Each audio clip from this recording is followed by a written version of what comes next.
ইরানে সম্ভাব্য হামলা চালানোর বিষয়ে মার্কিন প্রেসিডেন্ট ডোনাল্ড ট্রাম্প প্রায় সব প্রস্তুতি সম্পন্ন করেছেন বলে আন্তর্জাতিক মহলে আলোচনা জোরদার হয়েছে। মার্কিন নৌবাহিনীর বিমানবাহী রণতরী ও যুদ্ধজাহাজ ইতিমধ্যেই মধ্যপ্রাচ্যের দিকে এগুচ্ছে। পাশাপাশি আকাশ প্রতিরক্ষা ও গোয়েন্দা নজরদারি বাড়ানো হয়েছে। সামরিক, কূটনৈতিক ও কৌশলগত সব দিক বিবেচনা করেই যুক্তরাষ্ট্র পরবর্তী পদক্ষেপের ছক এঁকেছে বলে মনে করা হচ্ছে। ইরানের পক্ষ থেকে পাল্টা প্রতিক্রিয়ার আশঙ্কায় মার্কিন ঘাঁটিগুলোকে সতর্ক অবস্থায় রাখা হয়েছে। ফলে ইরানে হামলা চালানোর সার্বিক পরিস্থিতি এখন যুক্তরাষ্ট্রের অনুকূলে রয়েছে বলে মনে করছে ট্রাম্প প্রশাসন।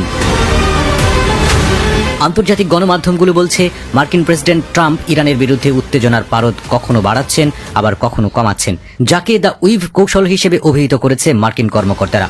হামলার সিদ্ধান্ত নেওয়ার আগে মূলত পরিস্থিতি পর্যবেক্ষণ করছেন ট্রাম্প। মার্কিন গোয়েন্দা বিশ্লেষণ অনুযায়ী ইরানে চলমান সরকার বিরোধী বিক্ষোভ সহজে থামার লক্ষণ নেই। বিশেষ করে ইরানি নববর্ষ এবং রমজান মাসে এই আন্দোলন আরও তীব্র হওয়ার সম্ভাবনা রয়েছে। ফলে দীর্ঘমেয়াদে বিক্ষোভ চললে খামেনির সরকার আর টিকে থাকতে পারবে না বলে ধরে নিয়েছে ট্রাম্প প্রশাসন। আর সেই কারণেই ইরানের পরিস্থিতি গভীরভাবে পর্যবেক্ষণ করছে যুক্তরাষ্ট্র। আন্তর্জাতিক গণমাধ্যমগুলো বলছে অনিশ্চয়তা পছন্দ করেন ট্রাম্প। ভেনেজুয়েলার প্রেসিডেন্ট মাদুরোকে যেভাবে নাটকীয়ভাবে আটক করা হয়েছিল, ইরানেও তেমন কোনো সারপ্রাইজ অ্যাকশন হতে পারে।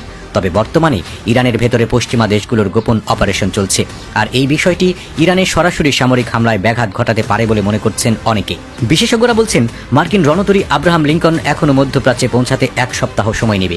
এছাড়া গত জুন মাসে ইরানের ক্ষেপণাস্ত্র হামলায় ইসরায়েলের প্রতিরক্ষা বেষ্টনী ভেদ করার পর যুক্তরাষ্ট্রের ইন্টারসেপ্টর মিসাইলের মজুদ বর্তমানে কিছুটা কম।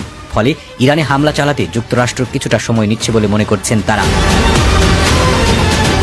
এছাড়া ইসরায়েলি প্রধানমন্ত্রী নেতানিয়াহু এবং সৌদি আরব ও কাতারের মতো দেশগুলো আপাতত হামলা পিছিয়ে দেওয়ার জন্য ট্রাম্পকে অনুরোধ করেছেন বলে জানা গেছে।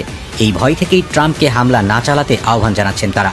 বিশেষজ্ঞদের মতে এবার ইরানে ব্যাপক বিক্ষোভ চলার মধ্যে যুক্তরাষ্ট্র হামলা চালালে ইরান এটিকে অস্তিত্বের জন্য হুমকি হিসেবে দেখবে। তখন তারা আরও কঠোর প্রতিক্রিয়া জানাতে পারে। ফলে মধ্যপ্রাচ্যের মার্কিন ঘাঁটিতে হামলা বা হরমুজ প্রণালী বন্ধ করে দেওয়ার মতো পদক্ষেপ নিতে পারে তেহরান। বিশেষজ্ঞরা বলছেন যুক্তরাষ্ট্র ধাপে ধাপে পরিস্থিতিকে এমন জায়গায় নিয়ে যাচ্ছে যেখানে ইরানে হামলা চালানোর সিদ্ধান্ত নেওয়া সহজ হবে।